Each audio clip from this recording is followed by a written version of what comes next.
जब से पुष्पा 2 का ट्रेलर रिलीज हुआ है तब से हर किसी को यकीन हो गया है कि इस बार पुष्पा ना तो झुकेगा ना रुकेगा और हर कोई बस इसके रिलीज होने का वेट कर रहा है। इतना कि फिल्म के रिलीज होने से पहले ही 900 करोड़ कमा लिए हैं। चलिए आज हम आपको फिल्म से जुड़े ऐसे 10 इंटरेस्टिंग फैक्ट्स बताते हैं जिनके बारे में तो पुष्पा के बड़े से बड़े फैन को भी नहीं पता होगा। तो चलिए शुरू करते हैं पुष्पा 2 के ट्रेलर से। मूवी के ट्रेलर में जो पहला डायलॉग आता है वो एक पॉलिटिशियन का आता है जो फोन कॉल पर पुष्पा को डिफाइन कर रहा होता है।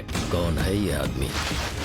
इसे ना पैसों की परवाह है ना पावर का खौफ। इसके बाद पुष्पा का बचपन दिखाया जाता है, जैसे कि पहले पार्ट में भी दिखाया गया था कि पुष्पा चाइल्डहुड ट्रॉमा से जूझ रहा होता है और जहां तक ट्रेलर को देखकर पता लग रहा है कि शायद इसके पार्ट 2 में भी इसके ट्रॉमा को बताया जाएगा। आपने भी ये शायद नोटिस किया हो कि अपने ट्रॉमा को लेकर वो बचपन से ही इतना ज्यादा सीरियस था कि और दूसरे बच्चे भी उसके साथ भेदभाव करते थे। आपने जैसे कि पुष्पा के पहले पार्ट में देखा होगा कि पुष्पा एसपी भंवर सिंह के कपड़े उतार देते हैं जिसमें वो विदाउट क्लोथ्स नजर आता है, लेकिन ट्रेलर में जितना दिखाया गया उससे पता लग रहा है कि एसपी भंवर सिंह की एंट्री भी विदाउट क्लोथ्स ही होगी। अरे दीवानो, मुझे पहचानो। इतना ही नहीं, क्योंकि इस बार तो लग रहा है भंवर को इस पार्ट में पार्टी मिल ही जाएगी। ट्रेलर में वो खुद कहते नजर आ रहे हैं, वो भी हरियाणवी एक्सेंट में।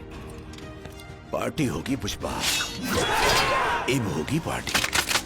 ट्रेलर को देखकर तीसरा हिडन सीक्रेट ये पता चल रहा है कि जो भी लाल चंदन से काला पैसा आता है वो सारा फर्नीचर के थ्रू ट्रांसपोर्ट करवाया जाता है। ट्रेलर में साफ साफ दिखाया जा रहा है कि पुष्पा के लोग जितना भी काला धन है वो सोफे के अंदर छुपा रहे हैं। आपने पुष्पा पुष्पा करके फिल्म तो सारी देख डाली, लेकिन क्या आपने एक चीज नोटिस करी? वो ये कि फिल्म में colour palette I am damn sure नहीं की होगी। आपने पुष्पा के पार्ट 1 में भी देखा होगा और ट्रेलर में भी कि पुष्पा की हर चीज का कलर सिर्फ लाल है, चाहे वो उसकी गाड़ी हो, उसका ट्राउजर हो या फिर उसका प्राइवेट जेट हो, फ्लैग्स हो या फिर उसका धंधा हो, हर चीज लाल है। वो तो शुक्र है मेकर्स ने फिल्म को लाल नहीं बनाया, वरना पुष्पा का चेहरा भी लाल होता। नेक्स्ट डिटेल की ओर बढ़े तो ट्रेलर में दिखाया जाता है कि पुष्पा ने एक साड़ी पहनी हुई है जो शायद श्रीवल्ली की हो सकती है। वहीं दूसरी तरफ पुष्पा को साड़ी पहने पहने बहुत मार पड़ रही है, जिससे पता चल रहा है कि उसे किसी बात का सदमा लगा है या वो बहुत ही लो फेज में है, वरना पुष्पा कहाँ किसी से मार खा सकता है, बल्कि दूसरे को वो मार खिलाता है।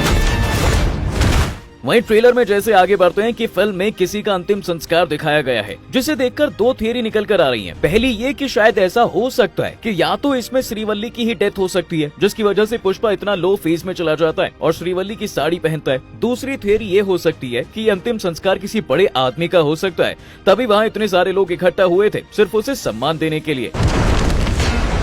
ट्रेलर में जैसे ही आगे बढ़ते हैं तो उसमें पता चलता है कि पुष्पा का नाम सिर्फ इंडिया में ही नहीं बल्कि अब इंटरनेशनल भी चलेगा। ट्रेलर में दिखाया गया है कि पुष्पा कुछ बाहर के लोगों से जिन्हें देखकर लग रहा है कि वो शायद जैपनीज हो सकते हैं। साथ ही इससे देखकर ये भी पता चल रहा है कि ये जैपनीज गैंग शायद पुष्पा के पीछे लगी होगी। खैर फिल्म में बड़ी ट्विस्ट की बात होगी कि अल्लू अर्जुन के जैपनीज गैंग से लड़ते हुए देखा जाएगा।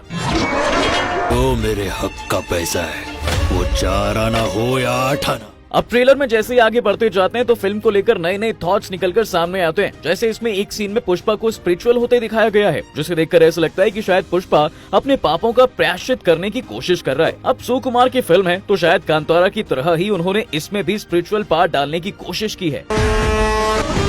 अब पुष्पा में और कितने राज छिपे हैं वो तो फिल्म देखकर पता ही चल जाएगा। बाकी आप फिल्म देखने के लिए कितने एक्साइटेड हैं हमें कमेंट्स में जरूर बताइएगा। वीडियो को लाइक शेयर करें और फॉलो करें फैक्टिफाइड।